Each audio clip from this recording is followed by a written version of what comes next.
Continuamos entonces con nuestro invitado especial, el padre Josías Pocal, de la hermana República de Kenia.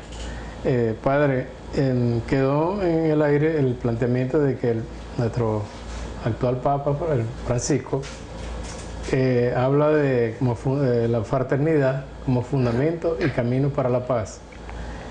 Y por supuesto las Naciones Unidas y muchas organizaciones en el mundo que están pues empujando pues en esa dirección, ¿verdad?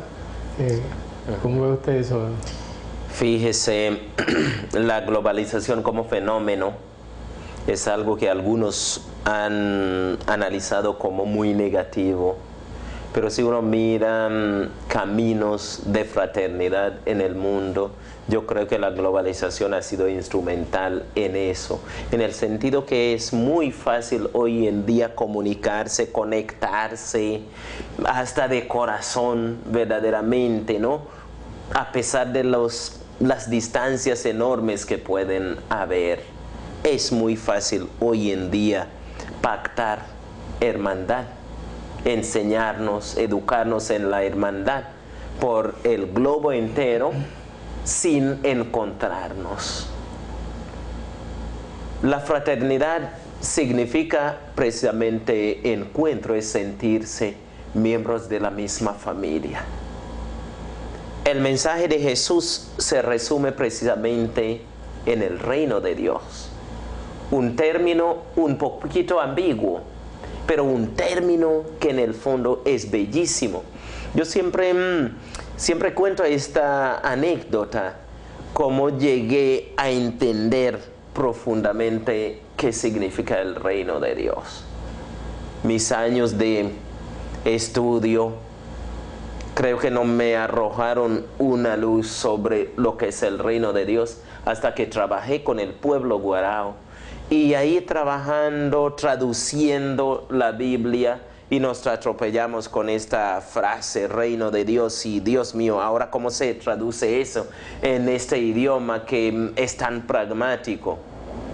Y después de explicar, un anciano dice, Bare, Ihdibunaikotai, Masaba Dibukuna, Dioso Ahanoko. Lo que acabas de explicar en nuestro idioma debería decirse la casa de Dios. Y la casa para el pueblo guarao es ahí donde se duerme, es ahí donde se echan cuentos, es ahí donde se come. Y yo creo que en todas las culturas la casa tiene precisamente ese significativo. Es donde nos encontramos, es donde verdaderamente nos hacemos familia.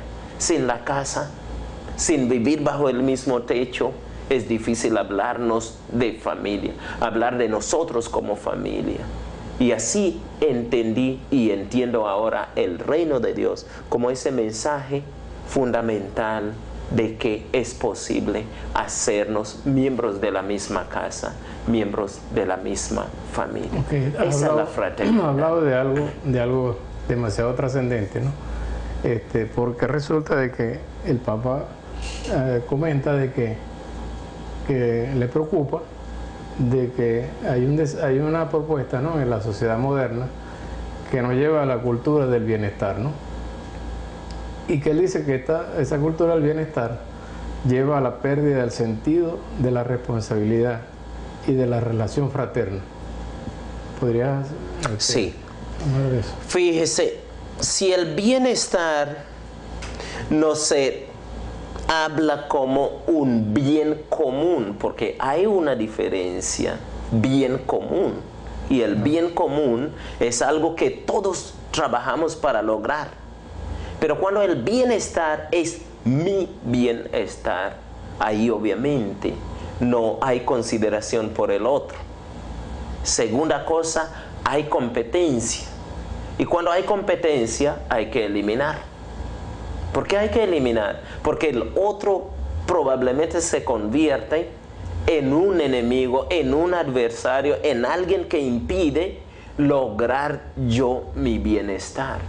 Y eso lo vemos en el ámbito económico, lo vemos en el ámbito social, lo vemos en el ámbito político.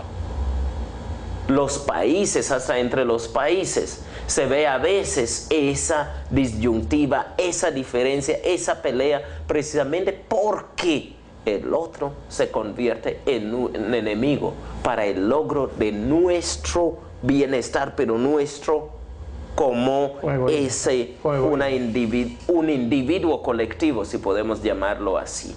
Un país no podría encerrarse y ver solamente su bienestar. Yo creo que la globalización nos da una oportunidad de construir una red donde precisamente podemos luchar todos por el mismo ideal. Y esa es la fraternidad que comenta el Papa Francisco en su mensaje para la jornada 47. La fraternidad nos debería llevar a la solidaridad, ¿verdad? Obviamente. Porque en la medida que nos reconozcamos como hermanos, seamos fraternos entre nosotros, vamos a llegar a la solidaridad, que la solidaridad nos va a llevar a la justicia y la justicia a la paz, ¿verdad? ¿Sería bien esa análisis? Yo creo que sí, son términos bastante relacionados, ¿no? Porque cuando uno ve al otro como hermano, uno ve que su bienestar no puede lograrse sin el bienestar del otro. Uno ve la necesidad de socorrer al hermano, de solidarizarse. Uno ve la necesidad de aliarse con el hermano. Cuando no hay eso, obviamente el egoísmo, el yoísmo, eso nos separa, nos aleja más y no hay posibilidad pues de encontrarnos. Porque la paz se logra a través de encuentro, pero encuentro primeramente de corazones, no necesariamente en una manera física, pero el encuentro de corazones, que como decía, la globalización nos da una oportunidad de lograrlo pues de esa manera. Donde hay solidaridad, obviamente hay paz. No hay otra manera que pueda existir la paz, la solidaridad sin que haya paz. Yo creo que donde hay solidaridad, porque el otro lo veo como parte de mí, como parte del sueño que yo tengo, ahí obviamente llegamos a la paz. Y la paz y la justicia obviamente se abrazan, como nos dicen el salmista, porque si quiero el bienestar de usted, quiero justicia para usted, y ahí nos encontramos, porque hay armonía y no hay conflicto necesariamente. ¿Es optimista en cuanto a los esfuerzos que se están haciendo o el anhelo de paz que se manifiesta en el mundo? Muy optimista, muy optimista. Yo creo que lo que se ha manifestado en el mundo recientemente, ¿no? Yo puedo analizar desde 2010 para acá. 2010 comienza un movimiento, por ejemplo, en Mozambique, en África, de los estudiantes de la universidad a través de Twitter y Facebook, se convocan para hacer una manifestación en la ciudad, hacer la manifestación contra las injusticias, fíjense de ese movimiento desde diferentes rincones para encontrarse. Ese mismo año comienza en Siria, en Egipto, en Libia, sin entrar en las particularidades, pero como que una búsqueda de un mundo mejor, de algo diferente. Obviamente sabemos que han habido también confrontaciones lamentablemente en eso, pero si uno analiza y ve ese búsqueda de encuentro y algo mejor para construir algo mejor. Y si analizamos el recién caso de Siria, cuando hubo una amenaza de intervenir en Siria, en todo el mundo hubo manifestaciones en contra de la guerra. Y eso hay que analizar como un logro importantísimo de la humanidad.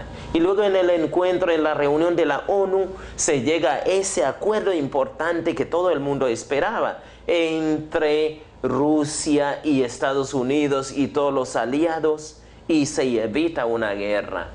Yo creo que hay intentos muy importantes a nivel, en el ámbito político, en el ámbito social.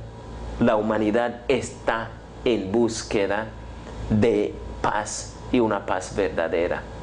Ok, vamos a una composición del canal. Al retorno, entonces nos gustaría que nos enfocáramos en este cuarto segmento sobre la propuesta de Jesús, ¿verdad? Para alcanzar la paz. Ya regresamos.